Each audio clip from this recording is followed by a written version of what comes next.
un peu plus loin, du côté de Milan, un jeune homme qui s'appelle Ettore Bugatti, qui a vécu d'ailleurs en France un peu cette époque de la naissance complètement magique d'une automobile qui commence à envahir les routes, la vitesse et tout ça, qui est retourné donc en Italie avec ses parents. Au lieu de devenir artiste comme l'aurait souhaité son père Carlo Bugatti, qui est un artiste relativement connu, lui aussi en fait va attaquer un tricycle, mais comme il trouve que c'est pas assez rapide, au lieu de chercher à améliorer ce qui existe, il dit bon finalement un moteur ça suffit pas, je vais en mettre deux. Et sur le plan de l'état d'esprit, je pense que c'est un petit peu ce qu'on retrouvera comme une permanence dans les choix techniques que va faire Ettore Bugatti tout au long de sa carrière.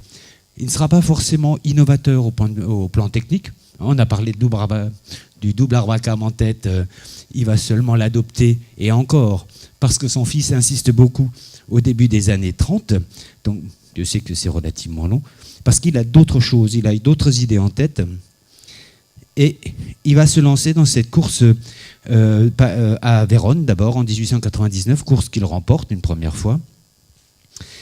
Il va continuer ensuite, parce que finalement chez Prinetti et Stucchi il s'ennuie un petit peu, il trouve un sponsor, Gulinelli, qui va lui permettre de faire cette première voiture de 4 moteurs en 1901. C'est aussi à cette occasion-là, à Milan, il gagne la Coupe de Milan et il se fait remarquer par le baron de Dietrich, qui est un maître de forge en Alsace depuis XVIe siècle. C'est Bugatti Hermès et peut-être le témoin d'une préhistoire de l'automobile Bugatti, puisque les canons de cette époque-là faisaient que pour gagner en puissance, il fallait finalement développer la cylindrée. C'était le seul moyen pratique, en tout cas à ce moment-là, de gagner de la vitesse.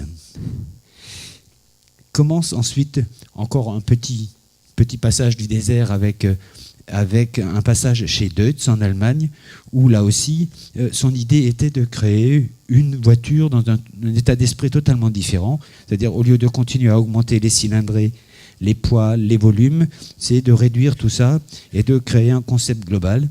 En même temps qu'il travaille chez Deutz, il va en fait élaborer ce que vous voyez là. On appelle parfois la baignoire, vous comprenez pourquoi.